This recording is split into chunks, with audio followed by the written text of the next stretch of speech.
Good morning to all. आप सभी को मेरा नमस्कार। Welcome to Shivas world channel. Dakshin Bharat Hindi Prachar Sabha நடத்துகிற ஹையர் எக்ஸாம்ஸில் ராஷ்டிரபாஷா விஷாரத் உத்ரா பேப்பர் 1 சென்னை சிட்டி ஆகஸ்ட் 2026குள்ள இம்பார்ட்டன்ட் அண்ட் எக்ஸ்பெக்டட் கொஷின்ஸ் என்னெல்லாம் அப்படிங்கிறத பற்றி இந்த வீடியோவில் பார்க்கலாம். பாருங்கள், டைம் 3 hours, टोटल मार्क्स 100. இதில் ஃபஸ்ட் ரோமன் சந்தர்ப சஹித் வியாக்கியா கீஜியே கொஷின் கேட்பாங்க. இதில் 5 கொஷின்ஸ் நீங்கள் அட்டென்ட் பண்ண போகிறீங்க. ஒன்றுக்கும் 8 மார்க்ஸ். ஸோ 5 8s 40 மார்க்ஸ் நீங்கள் அட்டென்ட் பண்ணணும். இதில் வந்து 4 கொஷின்ஸ், ஃபஸ்ட்டு 4 கொஷின்ஸ் பார்த்தீங்கன்னா ஆதுனிக் காவிய கண்டலேருந்து கேட்பாங்க. திஸ் ஆர் தட் இந்த 4 கொஷினுமே ஆதுனிக் காவிய கண்டலேருந்து வரும். அடுத்தது பார்த்தீங்கன்னா 2 கொஷின், இது வந்து உருது காவிய கண்டலேருந்து கேட்பாங்க, உருதுலேருந்து கேட்பாங்க. நெக்ஸ்ட் 2 கொஷின்ஸ் பாருங்கள். திஸ் ஆர் தட் இது வந்து பிராச்சீன் காவிய கண்டலேருந்து கேட்பாங்க, இந்த 2 கொஷின். ஓகேங்களா? லாஸ்ட் கொஷின் இது பஞ்சவட்டிலேருந்து கேட்டிருக்காங்க. திஸ் ஆர் தட் 2 கொஷின் பஞ்சவட்டிலேருந்து வரும். ஓகேங்களா? ஃபஸ்ட்டு ஆதுனிக் காவிய கண்டலேருந்து கொஷின்ஸ் பார்க்கலாம். ஊதோ ஜோ அநேக் மன் ஹோத்தே, இது வந்து பிரேம் மாதிரிலேருந்து பார்த்துக்கோங்க. நியம் ஆர் உபநியமோ கே ஏ, இது விப்ளப் காயன். விப்ளப் காயனில் இன்னொரு கொஷின் இருக்குது. மாதா கி சாத்தி கா அமிர்தமய், இதுவும் விப்ளப் காயனில் தான். ஸோ விப்ளப் காயனில் 2 பாவத்தை பார்த்துக்கோங்க. கியா தூ ஹி ஹே பத்தித் அபாகோ, இது வந்து சமதர்ஷி பகவான்லேருந்து. காலி தூ ரஜ்னி பி காலி, இது கைதி ஆர் கோகிலாலேருந்து. சசி முக் பர் கூங்கட் டாலே, இது ஆன்சூலேருந்து பார்த்துக்கோங்க. நெக்ஸ்ட் ஒன் மேரே நக்பதி மேரே விஷால், இது வந்து ஹிமாலயிலேருந்து. ஹர் சப்னே பர் விஸ்வாஸ் கரோ காண்டே மத் போவோ, அகர்ய தான் கே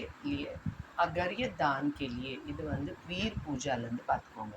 ஓகேங்களா? அடுத்தது உருது காவிய கண்டலம் யாரப் ஓனா சம்ஜே ஹே, இது சுனிந்தா ஷேர்லேருந்து. लाई हयात आए खजा ले चली, लाई हयात आयलैंड. दुनिया के बादशाह है सो है आदमी नामालंद. जब ये चमन छुटा है यह हम परिंदे के फरियादलंद. जब से चमन छुटा है यह हाल, இது परिंदे की फरियादलंद. मोहब्बत में कभी सोचा है, இது வந்து न जाना आज तक, இது வந்து. मरते मरते रहा बाकपन साथियों, இது कर चले हम पिदालेंद. ஓகேங்களா? இதில் 2 கேட்பாங்க, ஒன்று நீங்கள் அட்டென்ட் பண்ணணும். நெக்ஸ்ட் பிராச்சீன் காவிய கண்டலை பாருங்கள். मन मस्त हुआ तब क्यों बोले, இது வந்து கபீர்தாஸ் கா பத். मैया मोरी मैं नहीं माकन, இது सूरदास का पद. मानुष हूँ तो वही रसखान का सवैया. मोर पक्का सिर ऊपर राखी हो, இது रसखान का सवैया. ஓகேங்களா? நெக்ஸ்ட் பஞ்சவட்டியில் பாருங்க. कोई पास न रहने पर भी 13 वर्ष व्यतीत हो चुके, गोदावरी नदी का तट व तो फिर क्या निष्काम तपस्या, पाप शांत हो. இந்த கொஷின்ஸை நீங்கள் பார்த்துக்கோங்க. பஞ்சவட்டிலேருந்து இது வரும். இதில் 2 கொஷின் கொடுத்து 1 கேட்பாங்க. நெக்ஸ்ட் ரோமன் பாருங்கள். सेकेंड रोमन चरण का बिना भंग किए किन्हीं 4 दोहों को पूरा कीजिए. இது வந்து கண்டச தோஹா, அதாவது தோஹா மெமரி தோஹா எழுத போகிறோம். 6 கொஷின்ஸ் கொடுத்துருவாங்க. அதில் வந்து நம்ம 4 அட்டென்ட் பண்ண போகிறோம். ஒன்றுக்கும் 2.5 மார்க்ஸ். ஓகேங்களா? ஸோ 10 மார்க்ஸ் இருக்குது. 4 × 2.5 10 மார்க்ஸ். இதில் பார்த்தீங்கன்னா ஃபஸ்ட்டு 2 வந்து கபீர் கே தோஹைலேருந்து வரும். அடுத்த 2 வந்து ரஹீம் கே தோஹைலேருந்து வரும். நான் வந்து என்னோடய ஸ்டூடெண்ட்ஸ்க்கு கபீர் கே தோஹையும் ரஹீம் கே தோஹையும் தான் படிக்க வச்சுருக்கேன். அதனால கபீர் கே தோஹையில் இதை பார்த்துக்கோங்க. चिमा बड़न को चाहिए जो जल बाड़े नाव में, रूखा सूखा खाई के मांगन मरन समान है.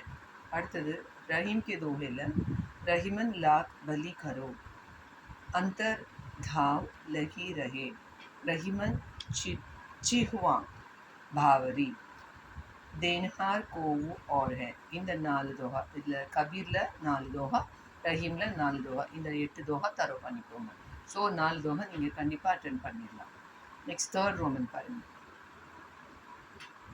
कवि परिचय देते हुए किसी एक कविता का सारांश लिखिए. ஸோ கவிதாவோட சாரான்ஸ் எழுத போகிறோம். 3 கொஷின்ஸ் கொடுத்துருவாங்க. அதில் 1 அட்டென்ட் பண்ண போகிறீங்க. அது பாருங்கள், 1க்கு 15 marks. So 1 15s are 15 marks. Okay, இதில் மாத்ருபாஷா பிரேம், ஜான்சி கி ராணி, ஹிமாலய் இது 3 படிச்சுக்கோங்க. ஓகேங்களா. 4th रोमन किसी एक कविता का सारांश लिखिए. இது உருது போயம்லேருந்து கேட்பாங்கம்மா. 3 கொஷின்ஸ் கொடுத்துருவாங்க. அதுலேருந்து 1 அட்டென்ட் பண்ணணும். இதுக்கு வந்து 10 மார்க்ஸ். ஓகேங்களா. இங்கே பாருங்கள், 1 அட்டென்ட் பண்ண போகிறீங்க, அதுக்கு 10 மார்க்ஸ். இதில் பார்த்தீங்கன்னா लाई हयात आए परिंदे की फरियाद कर चले हम फिदा இதை எக்ஸ்பெக்ட் பண்ணலாம். இல்லை लाई हयात आए தரோ பண்ணிக்கோங்க. அதே மாதிரி फर्स्ट 3rd रोमन मातृभाषा அப்படின்னு தர பண்ணிக்கணும். 5th रोमन பாருங்க, पंचवटी के आधार पर लक्ष्मण एवं शूर्पणखा के बाद विवाद का चित्रण कीजिए या खंड काव्य की दृष्टि से पंचवटी का वर्णन कीजिए. இது வந்து detailed this or that 2 question கொடுத்து ஏதாவது 1 அட்டென்ட் பண்ண சொல்கிறாங்க. அதுக்கு பார்த்தீங்கன்னா 15 மார்க்ஸ். பாருங்கள், 15 मार्क्स. इधर खंडकाव्य की दृष्टि से पंचवटी का वर्णन कीजिए. இதில் வந்து 11 பாயிண்ட்ஸ் இருக்கும். ஈஸி இது. ஸோ இந்த கொஷினை தரோ பண்ணிக்கோங்க. ஈஸியாக 15 மார்க்ஸ் வாங்கிடலாம். அப்படி இல்லைன்னா पंचवटी के आधार पर लक्ष्मण एवं शूर्पणखा के वाद विवाद का चित्रण कीजिए. இந்த கொஷின் கேட்பாங்க. பெட்டர் இது படிச்சுக்கோங்க. 11 பாயிண்ட்ஸ் ஈஸியாக நீங்கள் அட்டென்ட் பண்ணிடலாம். அடுத்த லாஸ்ட் ரோமன் பாருங்கள். पंचवटी टिप्पणी கேட்பாங்க. திஸ் और தட் அந்த பேட்டர்னில் தான் வரும். இதில் பார்த்தீங்கன்னா पंचवटी के आधार पर सीता का चरित्र चित्रण कीजिए. இந்த கொஷின் தரோ பண்ணிக்கோங்க. இது ரொம்ப ஈஸி. पंचवटी के आधार पर सीता का चरित्र चित्रण कीजिए या पंचवटी खंडकाव्य की प्राकृतिक छटा का वर्णन कीजिए. இந்த 2 கொஷினில் ஏதாவது ஒன்று கண்டிப்பாக ஈஸியாக அட்டன் பண்ணலாம். அந்த பேட்டர்ன் நீங்கள் இதை படிச்சுக்கோங்க. ஓகேங்களா. இதுக்கு வந்து 10 மார்க். பேப்பர் 1ல் வந்து டோட்டலாகவே 6 ரோமன் லெட்டர்ஸ் தான். ரொம்ப ஈஸி. நல்லா ஸ்கோர் பண்ணிக்கலாம். மார்க்கும் நல்லா ஸ்கோர் பண்ணலாம். ஸோ இந்த வீடியோ உங்களுக்கு யூஸ்ஃபுல்லாக இருக்கும்னு நான் நம்புகிறேன். இந்த வீடியோ வந்து உங்களுக்கு பிடிச்சிருந்ததுன்னா லைக் பண்ணுங்கள், கமெண்ட் பண்ணுங்கள், உங்கள் ஃப்ரெண்ட்ஸ்க்கெலாம் ஷேர் பண்ணுங்கள். மறக்காமல் சிவாஸ் வேர்ல்ட் சேனலை சப்ஸ்கிரைப் பண்ணுங்கள். नेक्स्ट वीडियो पेपर 2 உங்களுக்கு அப்லோட் பண்ணுறேன். தேங்க்யூ, தன்யவாத்.